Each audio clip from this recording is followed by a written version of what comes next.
The first component we need to write a scene is a character or characters. Every character in a story serves a specific purpose or role. We have typical character roles like a protagonist, which is the main character of the story who drives the plot forward and faces the central conflict. We have antagonist, the character or force opposing the protagonist, creating conflict and obstacles for them to overcome. We have supporting characters, which are secondary characters who play important roles in the story but are not the focus. They can support the protagonist, they can provide comic relief or add depth to the story. Love interest is a character who is romantically involved with the protagonist or another important character. We have mentor, an experienced and wise character who guides and teaches the protagonist, often serving as a father figure. There are sidekicks, a character who supports the protagonist and provides comic relief or different perspective on events.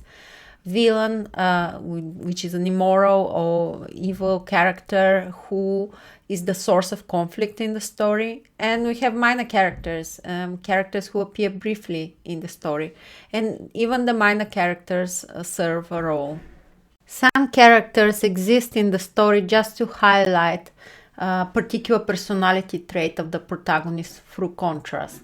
For example, an evil character can make the positive qualities of the main character more noticeable by being the opposite. For example, if the protagonist is kind, the evil character could be mean. This makes the kindness of the protagonist stand out more.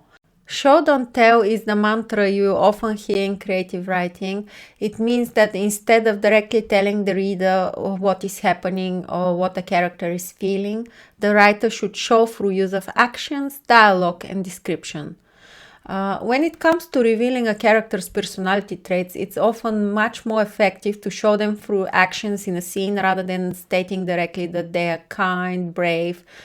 This can help make the character much more compelling. For example, instead of writing Ira is kind-hearted and charitable, you can create a scene where Ira volunteers at a soup kitchen, helping serve food to those in need, and the act of giving her time and effort to help others without expecting anything in return showcases her kindness and charitable nature.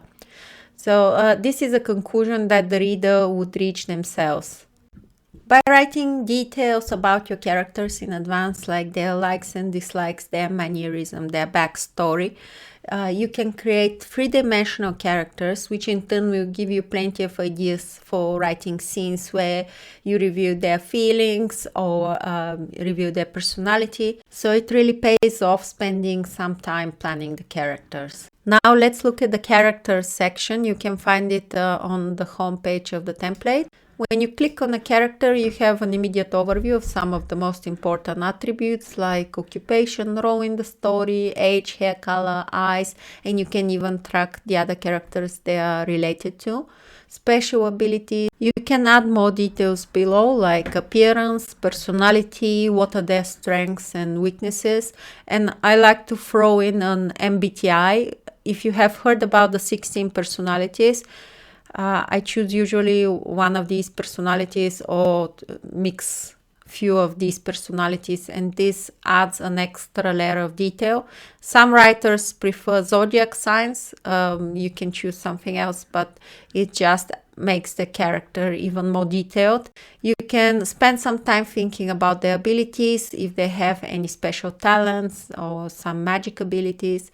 History, give them a backstory. The etymology of a character's name refers to the study of the origin and history of a name, including its linguistic and cultural roots, as well as any symbolic and mythological associations that might be attached to it.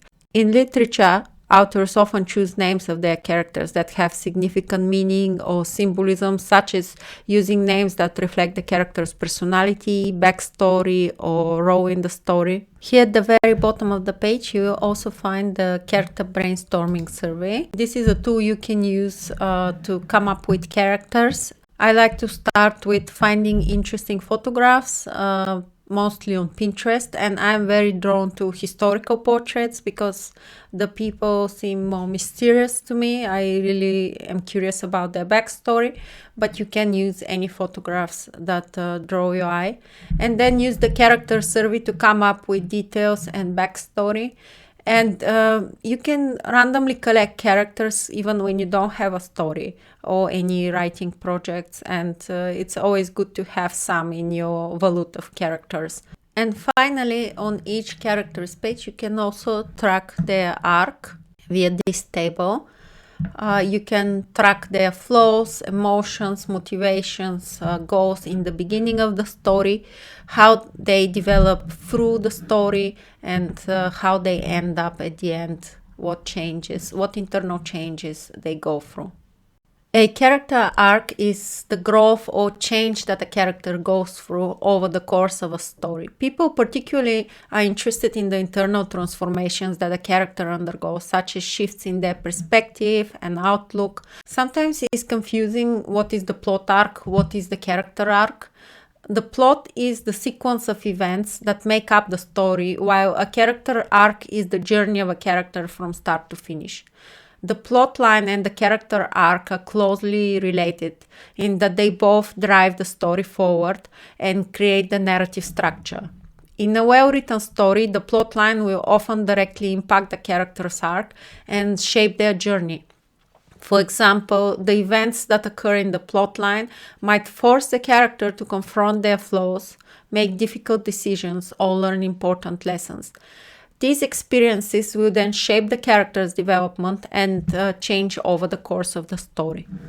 To add a new character, just click on the plus sign and it will load the character template with all of the features already included.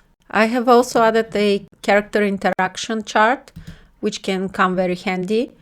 The names of your characters are plotted in this left column and in the top row, and then fill them out and read them horizontally. For example, Ira, how she treats the sidekick, or how she treats her crush, and so on and so on. And this is a way to quickly see how each character interacts with the other characters.